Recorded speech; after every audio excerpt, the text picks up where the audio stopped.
¿Imaginas que no se informara sobre la guerra de Ucrania? ¿Imaginas que no se informara sobre la muerte de migrantes en el mar porque viajan en pateras en condiciones infrahumanas? ¿Imaginas que no se informara sobre violencia de género? ¿Imaginas que no se informara de nada de esto? Porque resulta duro, difícil de asimilar. La violencia de género casi no existió para la sociedad española hasta 1997, en que el asesinato brutal de Ana Orantes, cuyo caso tratamos en este programa hace unas semanas, cambió la perspectiva de los españoles y las españolas en relación a la lacra que todavía hoy existe. El cáncer es cáncer, no es una larga enfermedad, porque puede ser terminal en ocasiones y acabar con la vida de quien lo sufre en muy corto espacio de tiempo.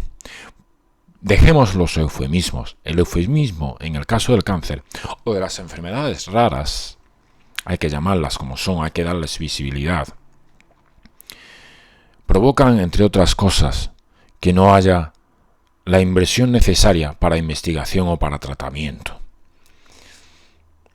Voy a hablar del suicidio después de esta presentación.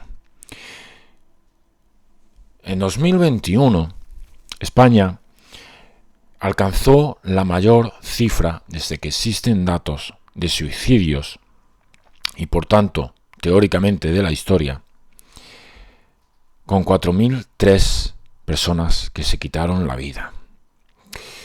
Para entender la dimensión del asunto, en 2011, 10 años antes, la cifra fue de 3.180 suicidios. Es decir, en una década, el problema creció en 823 casos. Y aún así, seguimos con esa idea loca de la norma no escrita, periodísticamente hablando, de que no se debe informar del suicidio porque genera efecto contagio. Digo yo, pregunto, ¿existe realmente ese efecto contagio? Y si lo hubiera, ¿es suficiente como para no informar de un problema que comienza a ser realmente preocupante, alarmante, para tratar de atajarlo, para hacer comprender a la sociedad que hay que poner remedio? Me voy a los suicidios de menores que nos están impactando y sacudiendo últimamente. En 2021, según los últimos datos del INE, el Instituto Nacional de Estadística, se produjo un incremento de un 57%, nada más y nada menos, de suicidios entre menores de 15 años respecto de 2020. Pero es que ese aumento se iría y se va al triple de casos en relación a 2019.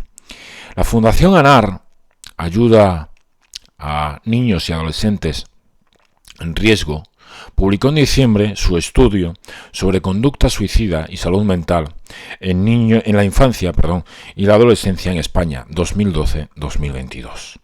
Un amplio informe sobre el asunto en el que, entre otros aspectos, señaló esta fundación que en esa década de 2012 a 2022 hubo un incremento de los intentos de suicidio entre menores de un 25,9%.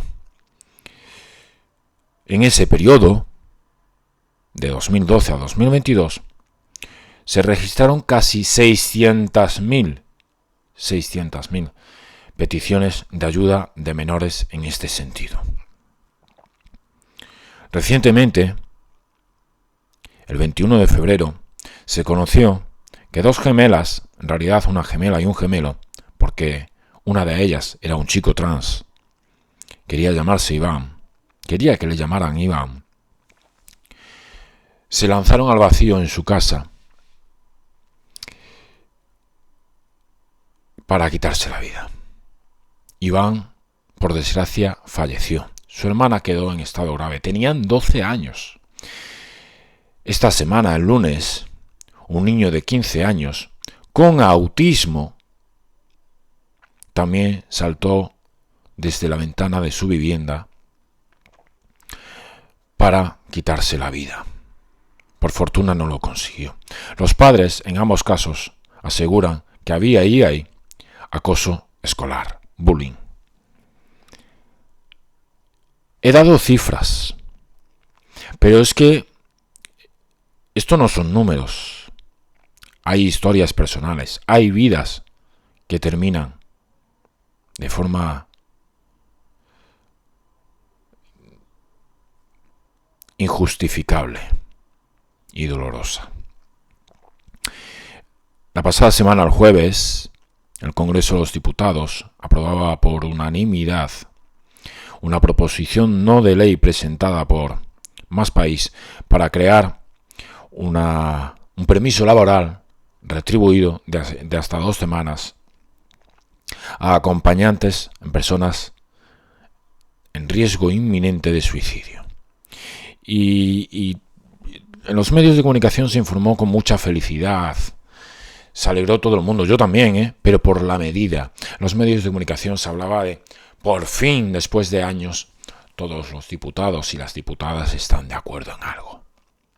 El salseo, desde el que se informa o con el que se informa sobre política en este país desde hace tiempo. Yo voy a ser el ojo crítico, no me voy a quedar en ese jiji jaja. Por fin todos los políticos de distintos signos están de acuerdo en algo. Esa medida es importante, es un primer paso. Pero es necesario mucho más. Es necesario que las instituciones de una vez por todas aborden con seriedad el problema de la salud mental y el problema del suicidio, que se esfuercen más en inversión para tratamiento y para prevención. Y aquí voy al segundo punto de mi reflexión de hoy. La sociedad. ¿Es responsable la sociedad de que esta lacra vaya más? Yo digo que sí. La sociedad es responsable porque desde los medios de comunicación se mantiene esa idea de no informar sobre el suicidio. No existe visibilidad del problema de la salud mental, una visibilidad real. La sociedad es responsable porque todavía se estigmatiza a las personas que sufren problemas de salud mental. La sociedad es responsable porque trata de ocultar tras un velo tupido un asunto tan serio, tan grave como es el del suicidio, que va en aumento. La sociedad es responsable en relación con los menores porque no ataja el problema del bullying. Mira hacia otro lado. El bullying hay que atacarlo dentro de las escuelas, desde las instituciones, por parte de la sociedad. La sociedad es responsable porque trata de esquivar una realidad difícil, como hacía con la violencia de género, o como ha hecho hasta hace no mucho, y todavía sucede, aunque en menor medida con el cáncer, por ejemplo. Ya es hora de hablar de la salud mental mucho. Ya es hora de hablar del suicidio sin cortapisas, sin tapujos. Porque comprender que existe un problema es, al menos desde mi punto de vista, algo fundamental para acabar con él, o cuando menos para minimizarlo.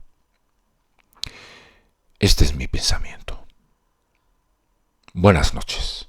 Sed felices y procurad que los demás también lo sean.